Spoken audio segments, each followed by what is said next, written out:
Pronto? Chi è? Pronto? Matteo? Sono l'Elenuccia tua! Maria Elena la puppa! Slurp, slurp, gnam, gnam! Uffa però, ma tu pensi sempre a quella cosa là? Guarda che ti sto chiamando per la mia mozione di sfiducia, quindi ti prego di tenere a bada il pupetto tuo, oh! Va bene, Elenuccia. Ehi, sta un po' buono tu? Allora, amoricino mio, ho visto la tua recita e l'ho trovata sublimamente drammatica. Ma che brava che sei! Grazie, Matteo, ma che dici? Il gregge mi avrà creduto? Ma certo, Elenuccia, che dubbi hai? Aspetta, fammi un po' risentire che t'ha detto sto grullarello. No. Per iniziare le esprimo la totale indignazione come portavoce di un popolo intero rispetto alle menzogne che il vostro governo e rispetto a provvedimenti infami che hanno mandato sulla strada migliaia di cittadini, risparmiatori e non speculatori finanziari per colpa e responsabilità vostra. È un mio dovere esprimerle la totale indignazione. Che lei pensava che sarebbero bastate 4 frasi in croci dette durante la presentazione del libro di Vespa. Le azioni di Banca Etruria valevano nel 2011, anno in cui entra il dottor Boschi all'interno del Consiglio di amministrazione, 8 euro cada una. Nel 2014, dopo le ispezioni di Banca d'Italia, che hanno poi portato alla multa nei confronti del dottor Boschi, il valore era diventato 1 euro e, caso strano, nonostante questa indagine, nonostante il tracollo del valore azionario, il dottor Boschi venne nominato vicepresidente soltanto un mese dopo che la figlia, il ministro Boschi, divenne ministro della Repubblica. Ma pensate di prendere in giro un paese intero con i vostri cavilli, le vostre balle?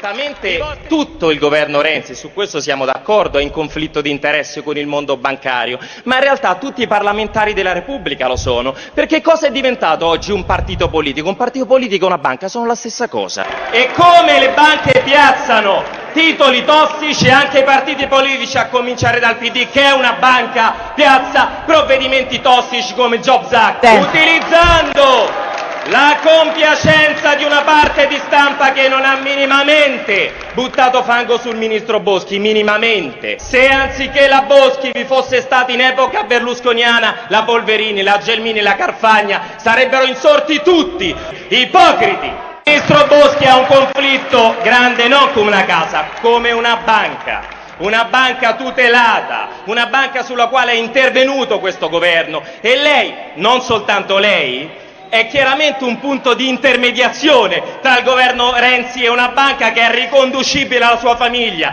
vicepresidente suo padre, fratello dirigente e impiegato, e lei piccolissima azionista. Non ci interessa il quantitativo, ci interessa la problematica politica, perché ministro Boschi, un ministro della Repubblica, deve essere al di sopra di ogni sospetto, e lei non lo è al di sopra di ogni sospetto. Elenuccia, ma puoi stare tranquilla al 100%.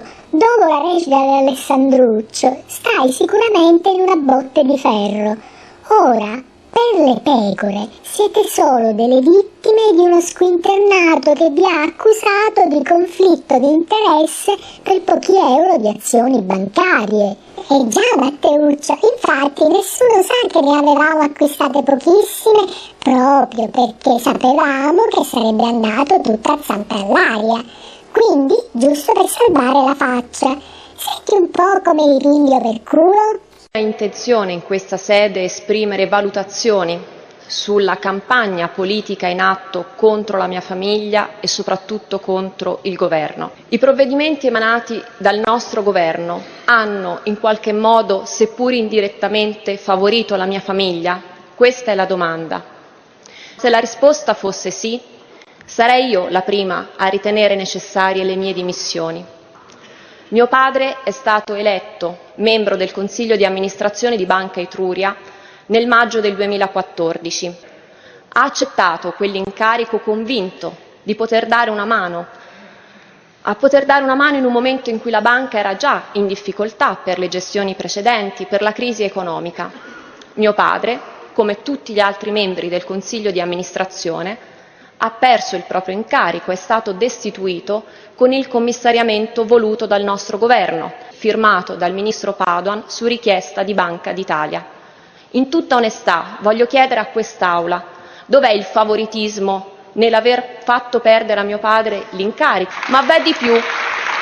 Mio padre è già stato sanzionato da Banca d'Italia e ha pagato una multa di 144.000 euro. Vorrei chiedere in tutta onestà: dov'è il favoritismo nella sanzione di Banca d'Italia verso mio padre? Io amo mio padre e non mi vergogno a dirlo. Mio padre è una persona per bene. Ma se mio padre ha sbagliato, non lo giudica il tribunale dei talk show o di una parte delle opposizioni che preferisce strumentalizzare la vita e a volte la morte delle persone piuttosto che cercare di risolvere i problemi. Mio padre possiede, o meglio, possedeva 7.550 azioni di Banca Etruria. Mia madre 2013, mio fratello Emanuele 1847 e mio fratello Pierfrancesco 347. Ad un valore inferiore a €1 ciascuna potete fare agilmente il calcolo del valore di questo pacchetto azionario. Ciò nonostante oggi vale 0 perché a seguito del decreto il valore è stato azzerato. Dire che Banca Etruria è la banca della famiglia Boschi è sicuramente funzionale ai titoli sui giornali, ma poco corrisponde alla realtà dei fatti. Madonna, ma che brava, bravissima, brava proprio come a letto. Ti ricordi in via degli Alfani 8? E dai Matteo, ma ti sembra il caso di ricordare quei momenti proprio adesso? E beh, magari se vieni a trovarmi festeggiamo la vittoria.